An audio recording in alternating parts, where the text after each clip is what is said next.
Today on Sunyshore Station, we count down our 10 favorite moments in gaming history. Let's get into it.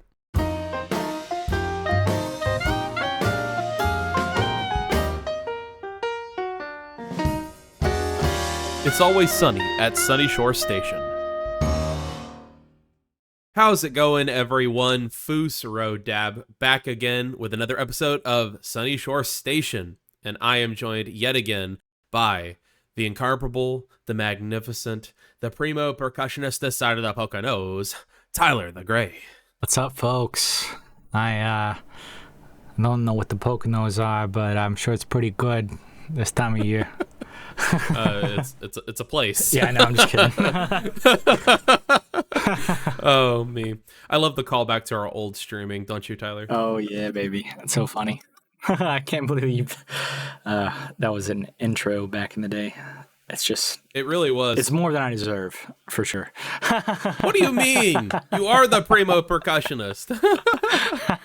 Guys, today on Sunyshore Station, we have a very, very, very fun activity. Tyler and I are going to be talking about our 10 favorite moments in video game history.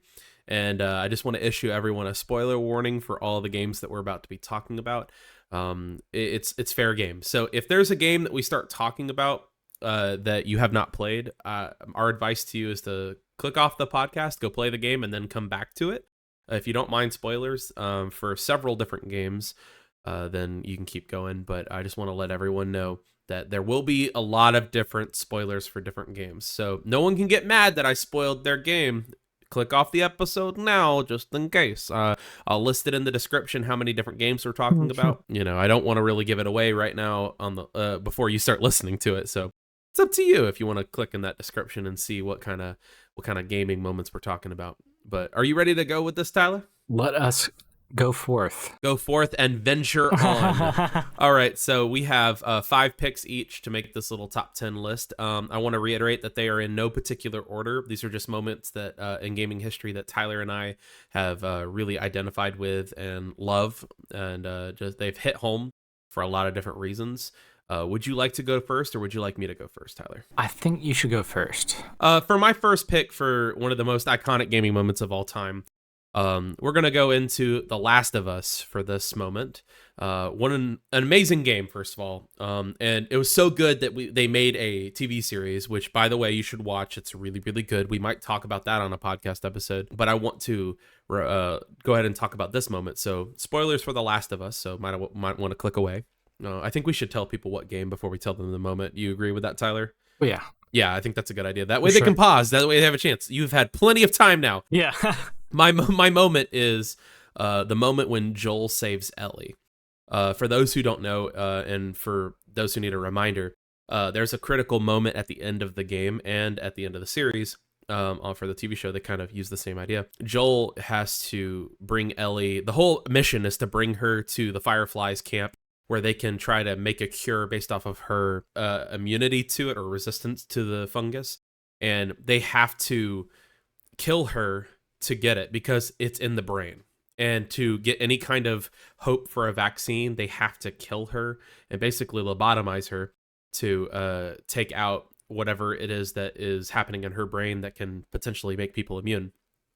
And Joel, at this point of the game, has seen Ellie as a second daughter. They've been living for literally, like, I want to say, I think it's implied to be like at least 6 months to a year. Wow. And they've gone across the country, and so much time has passed that he goes from just wanting to complete the mission to, this is my literal daughter now, my surrogate daughter, because I couldn't save my daughter. Now I can save her. Yeah. And he rampages against the Fireflies. He murders them all and saves her. And then at the end of the game, he lies to her and tells them that they couldn't find a way to save people, and it was just a waste of time. So he protects her by saying that, you know, it was a waste of time or whatever, but he didn't tell her what they wanted to do. Yeah, exactly. He didn't, because she would have done it. She would, like, I know for a fact that her personality would be like, you know, go for it, right? Because save humanity. Yeah. But he chooses what he wants which is honestly beautiful, right? Yeah, It's a great moment. It's a beautiful family, chosen family moment, you know? it's like, like that saying, like, love is actually kind of selfish, and that's all right, and it's kind of Yes. beautiful. Yes. You know? Yeah, and I know for a fact if I was in the same situation, I would do the exact same thing. I know it sounds horrible, and I know you're thinking about a greater good, but when it comes down and it boils down to somebody you care so deeply about, you would Yeah. do anything for those people, you know what I mean? Yeah, it's just, I actually haven't played that game ever. I really haven't watched too much about it. I just know stuff from the series and just like whatever I will find on Reddit. And like I've always been interested in that kind of relationship they had. Like just as a game in general, like not many games have made people feel that kind of, connection in this way where it's like cinematic in this manner where this stuff happens, but you actually get to play the game. It's not just like a Telltale Games, like for those who know those are. That's pretty powerful. But when I was choosing The Last of Us, the other moment was when Joel's daughter in the very beginning gets shot. That's an iconic moment because it sets the tone of like what the game is actually going to be about and about the loss and about the death and destruction. And it definitely made a lot of grown men cry when we were watching the TV show and they did that in the adaptation for it. My wife was just crying because she had never played the game. So that was another moment I considered, but I think that the love, that love at the end, and you lie for your family all the time. Sometimes a lot of people do, right? It's not a surprising thing. So I find that to be a very deep moment. Do you have anything else to add, or do you want to go ahead and do yours? No, I think at first I did not like. I absolutely despise the Last of Us series because it got so much like fame and recognition, and like everyone's like, you gotta play this game, like blah blah blah. But then, once the series actually started to come out, I was kind of converted. I didn't watch really any of the series at all. I just seen clips, and like I have this kind of ability in my head, like to be able to kind of predict the current patterns of certain things, how they go. And I liked the way that unfolded in my head, like the idea of that series, because like I remember seeing clips like, you can't, like, I'm not your daughter, remember that? And it's like, yeah, I'm not your father, kind of thing. It's like, but damn. At the end, it's about chosen family, Yeah, but that was very early on, Yeah. And they evolve and they grow to love each other, and it's a beautiful story. But that's one of my most impactful moments of video game history. What about your first choice, Tyler? Well, it's gonna be kind of pales in comparison. Before we really before we really got into like the actual human stories, you know what I'm saying? Like. It's hard to, like, I will say that because, like, Last of Us, it's hard to compare to because, like, that's a human story. Like, it's really good. But, like, the thing that I really enjoyed, so if people know me, I love games where you shoot them up and stuff, but I also like games where there's some kind of meaningful story behind. Didn't really enjoy a lot of, like, the Wolfenstein games. Like, thought they were great. I enjoyed Doom, but, like, it just didn't have a really substance like filled story to me. You know what I mean? I really liked Halo. So my first moment was at the end of Halo 3 when you beat the game and you're like floating in the spaceship, half the spaceship with Cortana, and you're like, I did my job. And he's like, wake me when you need me. It's like this, like, I can't do it, the chief voice, but he was like, wake me when you need me kind of deal. And like, she was like, okay, chief. And he got back in the cryopod and this thing is like, psh, back in. And he's just sitting there and she's like, I don't remember her exact words, but it was like something like, we will, or she just kind of watched him kind of go to sleep. But it was such a freaking powerful moment because, for everyone that had waited and waited and waited for a game, between Halo 1 and Halo 2, like, we thought like this was the end of the series in that manner. We were like, all right, the chief completed his job. He could have been asleep forever had they not made a Halo after Halo 3. That could have been him sleeping forever. So that could have been really impactful. Yeah, but it was just kind of wild to me because I just remember the starting of the game where, Cortana's talking. It's like, like they gave me a choice. and like my Spartans in a way. I don't remember the exact words again, but it was this moment you see this star glistening in the space, and it just comes down slowly, slowly, slowly until it hits the ground, and you just hear talking about it. And like those who played Halo in the past, you develop a relationship with this AI now known as Cortana. She's a battle AI. She basically is the most intelligent kind of general or whatever else you want to have, but it was their ploy for the game in a manner where it was like, all right, so this person, like Navi in Legend of Zelda, like she was your Navi, but she was actually part of the story. You know what I mean? Like she was in there. She had like major implications for like as far as the story went, like the things that you would do, choices you would make. Chief is literally a biogenetically engineered like killing machine that's a human. I can't remember the exact size, but I think he's like 7 feet tall or something like that. On his own, weighs like over 300 pounds. Like so, like the guide for him is Cortana, and like she's watching him go to sleep. And the next game, well, we can talk the next game later, but it kind of leads into that in that manner where it's like, you beat this game, and like those who really played it and like stayed up all night for that release and got that game, what it felt like to beat that game and be like, damn. And then the conclusion just wraps it all together, and you're like, I reached this moment after so much time. I get that. That's a powerful moment. Because, don't undersell it. That's a powerful everyone moment. that I knew, like even my buddies and I, like when we beat that game, we got it. We were like, you take the Xbox controller out and you're like, that was. And then you take a deep breath. And you're like, time to play again. Time to play again. It's like, all right, you want to do a big legendary sigh. now? You're like, and even like the idea of just like kind of putting your main character to sleep at that point where like it felt like they're okay with the ending of that, and I'm like, I was kind of okay with it. It was like a conclusion of like the story arc that you have been playing for literal hours, and it was definite, right? That was not like okay, we're gonna be like, here's the next setup for the next game.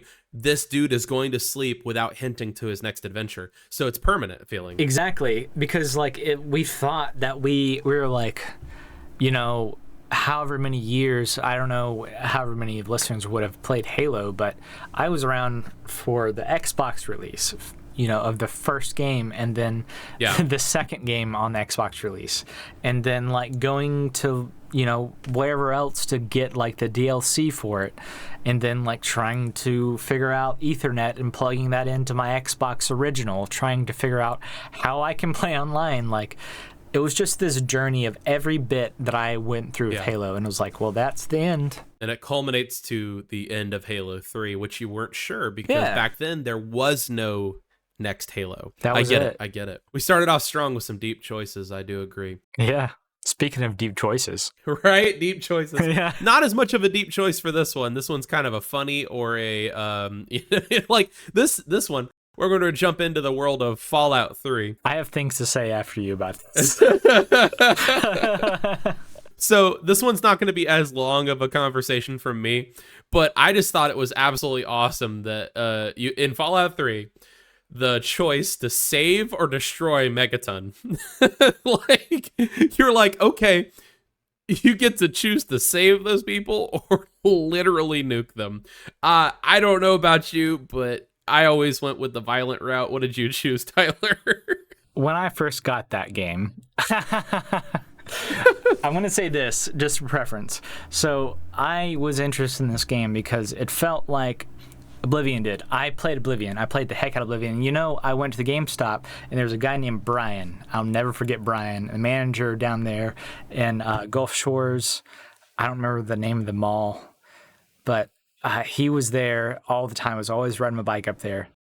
He was like, oh, you like Oblivion, man? Like, you would love Fallout, bro. Like, you love Fallout, bro. It's like Oblivion with guns. And he just said Oblivion with guns, and I was like, whoo.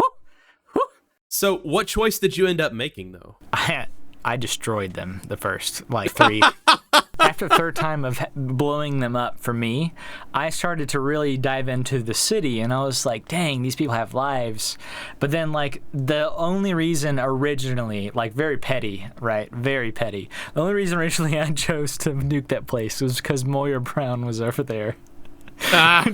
She had us do the freaking the Wasteland Survival Guide, which if for everyone that knows, throughout the rest of the Fallout games, that was referenced pretty heavily. The Wasteland Survival Guide by Moira Brown. She would get you to do all these tasks, and like you would end up just shafted every single time. You're like, all right, we're gonna go down here. Ooh, go collect some crab stuff for me. It's like, oh, cool. Well, I lost like half my health and like all my ammo, and it's like, oh, you came back with a radiation sickness you could not actually fix. And I was like, oh, you know what?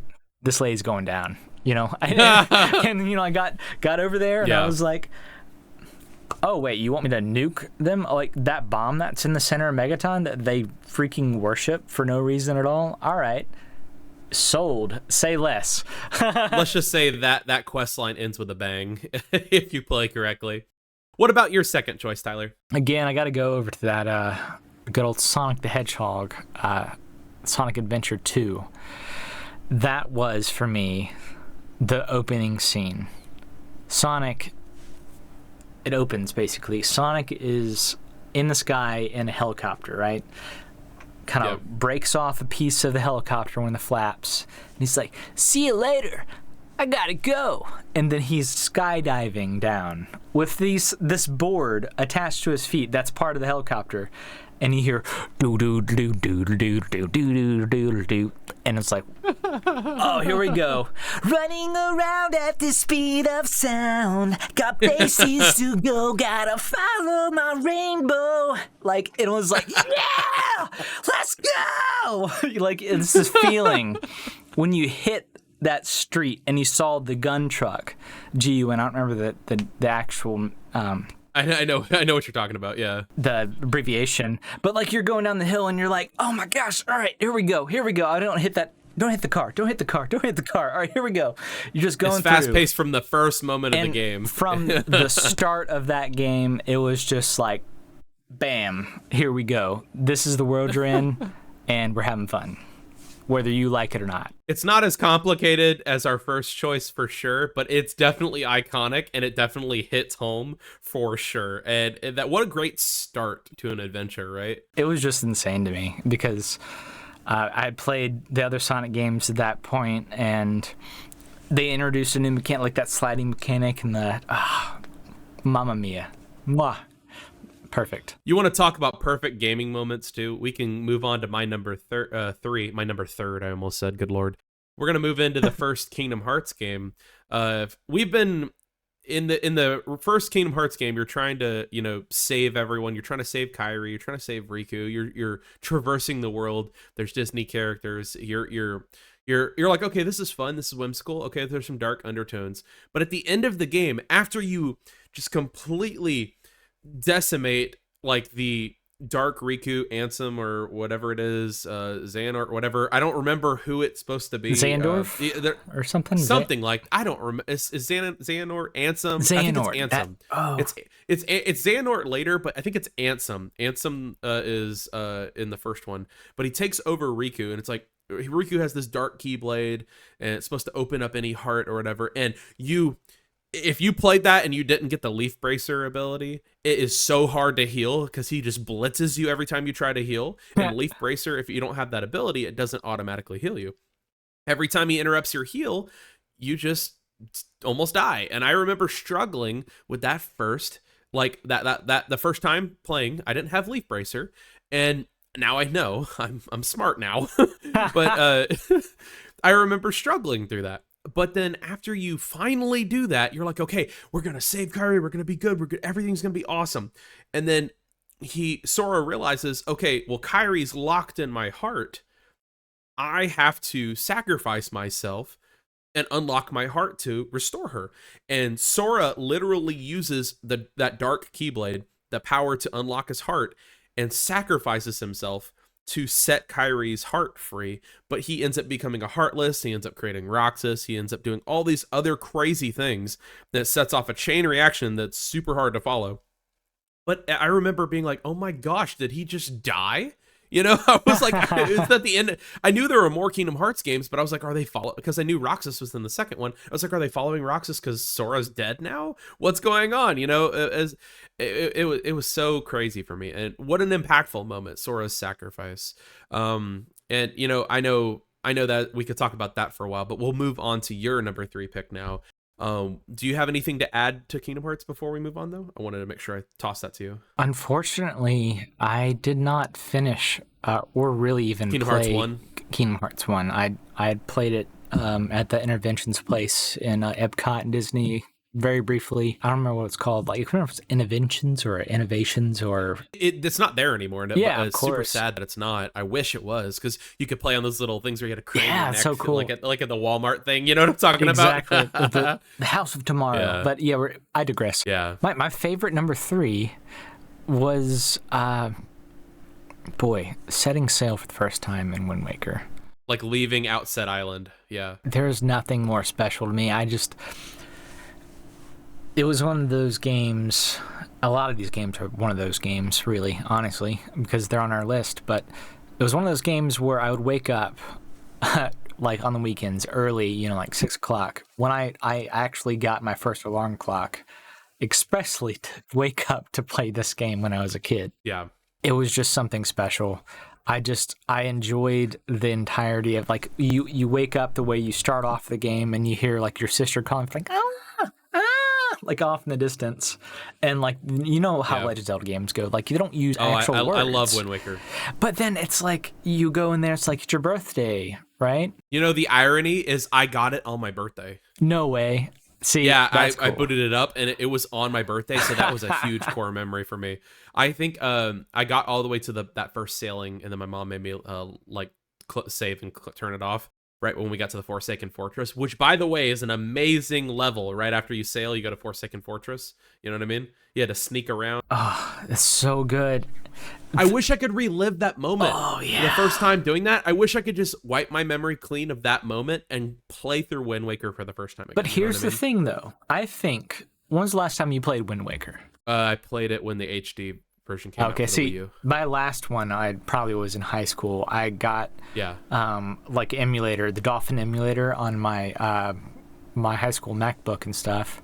Yeah. And I went through it, and I played it, and I was like, this is just... But I also got the Forsaken Fortress part, and I just remember those hogs, like those warthog-looking enemies. Yeah, I think they're moblins. And then, like, run after you. Yeah, they throw the fire at you. Yeah. And it goes, beat-bum-bum-bum-bum when you get thrown in the jail.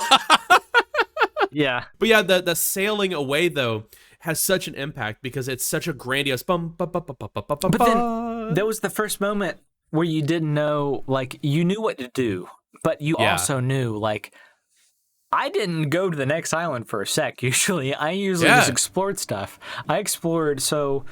You're leaving home for a while. Like 35% of the map before I really went on to, like, next areas, unless I just couldn't get through, or there's, like, some kind of, you know, tornado that would stop me, and then you get that spell later on. But that was the hugest moment for me. Out of all the Legend of Zeldas, I would actually put that also at the top for me, because Wind Waker, I never did everything I could in that game, and you know, that game was just amazing to me. I really loved that game so much. It's such a good game, dude.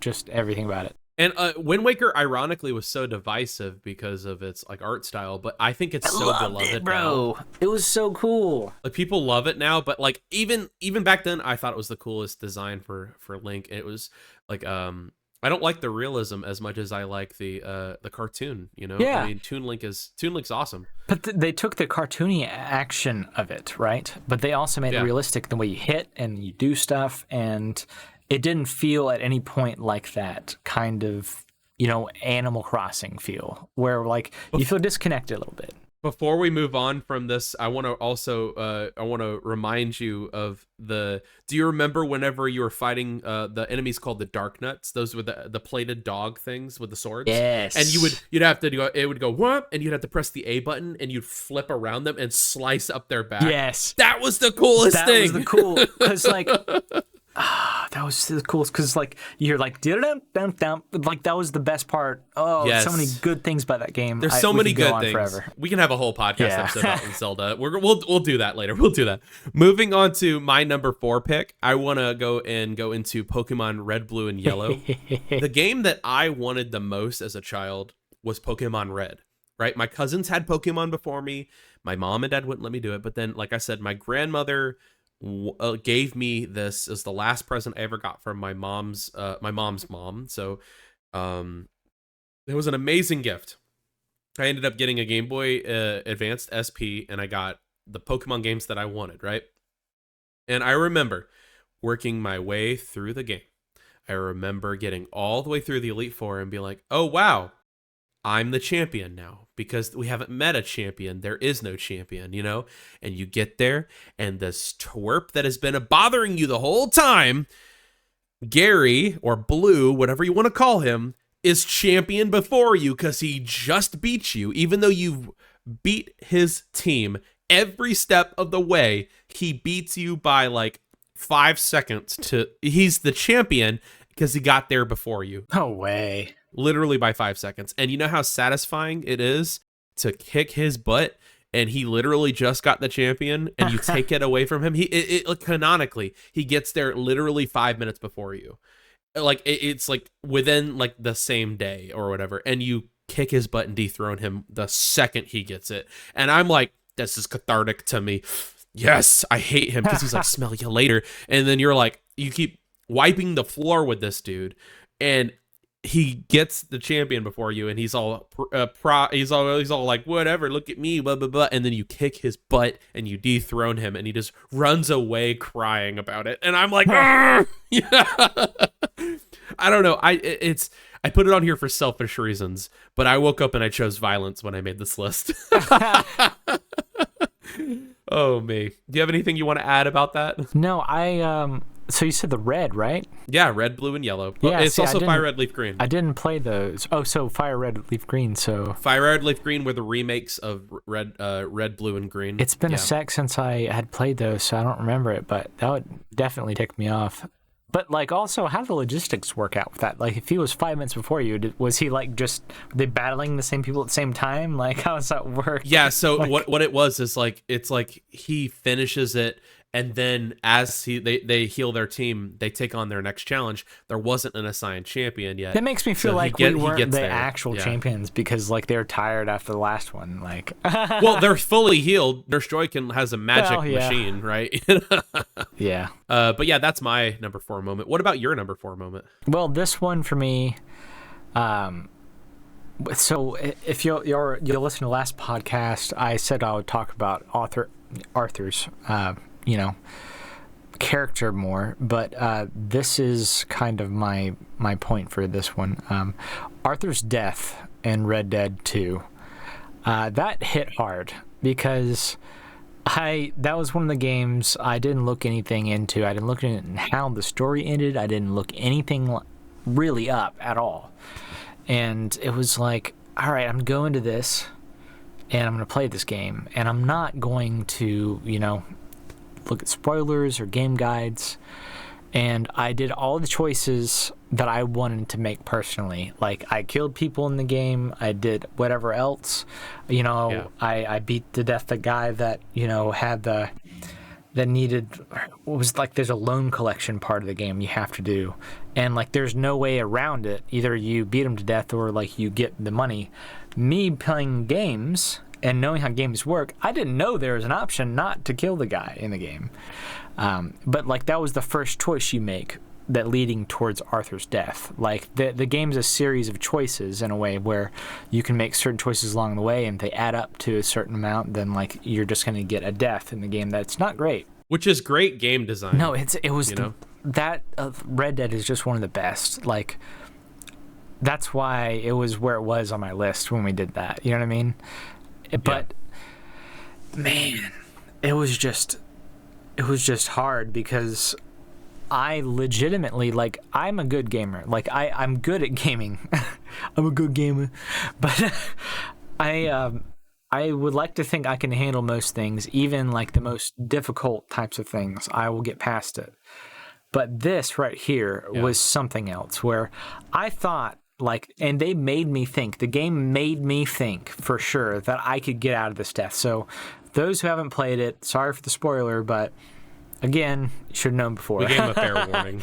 We gave him Arthur's a warning. death, when the route I chose, rather, I was fighting Micah in the game. So we're fighting and fighting and fighting, and like I'm just spamming the heck out of like whatever the button is telling me to spam out of. You know how Grand Theft Auto and Rockstar games go in general. Like lots of spamming to get the point across, or trying to open a door. You got to spam X to open it a little wider each time, or push someone off of you. I tried. I'm not even kidding. For 35 minutes, like. So I just remember this specifically because back when I was in college, I was playing this game, and I remember going to the kitchen after the next level and then looking at my watch also when I came back from the kitchen with my snack and little treats to play the game. And I was like, all right, 30 minutes have passed since I started doing this and this and this. From the start of that fight, I struggled with Micah for 30 minutes. Spamming. I'm not even kidding. This is like, I'm pretty anal about, like attention detail or just getting something done in a game. And it really messed me up because I tried the best I could, but the game was always going to make you die if you make these certain choices, no matter how much you struggle. And they'll give you the option to struggle, but sooner or later, it makes you give up. So the game mechanic for that part of the game was, all right, you can struggle for 2 seconds and give up, or you can struggle for however long you want to struggle and you'll still die. And that was something I read after I played it, and I was like, damn, that's powerful, because I really thought I was gonna get out of that. Like, it was like a fight for your life, legitimately. You're a victim of your choices in the game. Yeah, but like in the end though, at that part, you really thought you could get out of it. Like, you thought, because you're a gamer, and if you're given a task to press the freaking X button, by God, we'll press that X button. But couldn't get out of it. You just can't. And you die there on the hill. You might push Micah off you or wherever else, but most of the endings, you die on that hill. And I was like, wow. It's hard. That was it's pretty hard, like, playing the game 3 times, like, knowing, like, you're going to get a slight difference in death, but you're going to die for sure. It's like, dang. But I think there's also beauty with a linear progression of a story where there's a fixed outcome. So moving on into my number 5 choice, we know, speaking of Star Wars, we know that there is a start to finish story, right? Because of the movies being set and these games being set into that world of the not legends and being in a canonical sense of this is going to not interrupt any kind of storytelling. We know that our favorite characters that are in these new canonical Star Wars games, that there is no getting around whenever big things happen. So moving on into Jedi Fallen Order, at the end of the game, when you're in the Inquisitorius and you're taking on Trilla, and you hear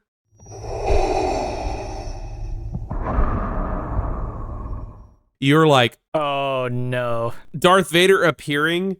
You're like, oh, this is not gonna go very well. No. And you're running. You're not fighting Darth Vader. You run from him. That is the only correct response in this, right? And Darth Vader, when he appears in any media, and you hear the breath, you know it's about to go down. You know what's about to go down. And when he stabs through Trilla, and you're like, is Cal gonna make it out of here alive? I don't know, because he's not in the movies. You know what I mean? Like, so they have to do something with him. But they set it up to where you're running away from him. You're not taking him on, and it sets up Jedi Survivor, and they make their choices and everything like that. Did you not fight him for a sec? No, I think you do for a little bit, but you run. You have to avoid him. I just remember doing that, and I remember fighting him and then like literally getting so mad because the few attacks he does, it was just devastating. And I was like, God, gotta do this over again, because I was on Grandmaster and I was like, oh. it's not really a fight though, because there's no defeating him. No, it's more of you have to realize that you can't win, and then it's a chase scene after that. You have to flee the Inquisitorius. It's crazy. It's insane. I thought that Cal was gonna die or Seer was gonna die. Like at that moment, it was insane. I was like, is this where we're ending it? Right? I was like, is this where we're ending it? That world, that universe has already been established, and they're trying to fit that into the story. So you know that there is no defeating Darth Vader. So you're like, oh my gosh, this is it for him, right? You know, it's such a huge moment for me. But they did end up making it really cool so that Survivor could end up happening. But that's my number 5 pick. What about your number 5 pick, Tyler? As we wrap up the list. Again, if y'all listened to the last episode, you would know my all-time favorite, honestly, of games really is Oblivion, Elder Scrolls. Yeah. It's the choices you can make. I feel as though it was much farther beyond its time as the way RPGs went with like quest lines. And so you got Dark Brotherhood, you get, the Mages Guild and everything else. But the Dark Brotherhoods was my favorite. You went through, I don't even know, like 30 plus missions, it felt like over 9 hours of questing, just everything involving that, I guess, storyline or quest line, whatever you want to call it. It was incredible. Absolutely incredible. To be able to play that, and as that, to be like someone's first RPG, it was just insane. But the Dark Brotherhood questline was insane to me because those who haven't played the game, again, sorry for the spoiler, but the main guy that recruits you find out that like he dies, and he dies in the most gruesome of ways, but he's trying to protect you from dying in that sense. So like someone intercepts your plans between, like you have these things called dead drops once you get later in the quest line. So he puts a contract somewhere at a location and you go find it and then you complete the contract. That's how your contracts work. Comparatively, I guess from the start of the series, I suppose, you will be getting contracts from people in person. But it's just this wild aspect where it's like someone intercepts your stuff. Someone intercepts your contracts and you're like, all right, well, I guess someone's messing with the Dark Brotherhood there. And it's just kind of a fun little wild ride as an assassin, with the Dark Brotherhood. A quest line is good if you're not just choosing one moment and you're choosing the entire quest line, because, Oblivion's such an impactful game for you, but it's not just one moment from that quest line. It's the culmination of the experiences that make it what it is. And I think that speaks to its volumes. This whole quest line is arguably what makes your love for the game that strong, if I dare say, Yeah, and the last thing I'll say about that is that you can do all the quest lines for all the guilds. It's just kind of how you go about doing it. Whichever ones you want to do first. It doesn't matter. You can do them all, regardless, unless you end up assassinating someone from some place else. But it's just a fun quest line, and I'm not going to ruin the ending because I'm just not going to do that. It's just a fun thing. But it also was the first moment for me with video games where, like, I played a quest line and it did not end up the way I wanted to do, like, at all. Like, I was like, this did not go well. No one died well. Like, no one lived well. He did not die well, Fus. No, he did not die well. Did not die well. Yeah. I think those were some strong choices, though. We can talk about a lot of these more in deeper length with more podcast episodes. If you guys want, just let us know. Absolutely. But just a recap of our lists, I'll go over Tyler's first. Tyler's first choice was Master Chief going to sleep at the end of Halo 3. The downhill chase at Sonic Adventure 2 at the beginning of the game, setting sail for the first time for Wind Waker, Arthur Morgan's death in Red Dead 2, and the entire Dark Brotherhood questline in Oblivion, which is honestly a good choice in my opinion. My choices were the end of The Last of Us where Joel saves Ellie, the questline where you get to choose Megaton's fate from Fallout 3, Sora's sacrifice from Kingdom Hearts, Gary Oak being champion and freaking Pokemon Red, Blue, and Yellow. And then Darth Vader just appearing, like literally his just breathing, his like that moment when he appears in Jedi Fallen Order. I think that we had amazing picks. I would love to hear you guys, your opinions, what you think are the most iconic moments.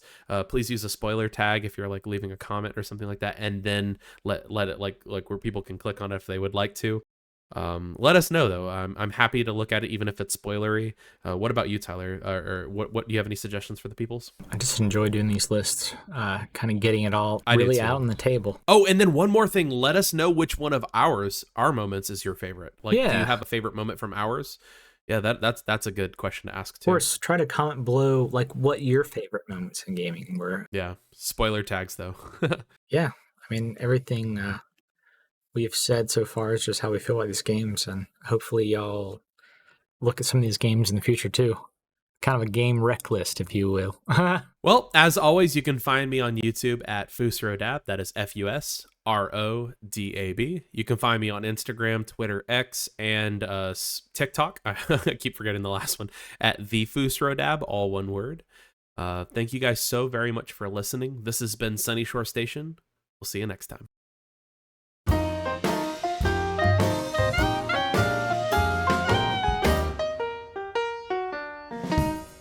Thanks for tuning in. This has been Sunyshore Station.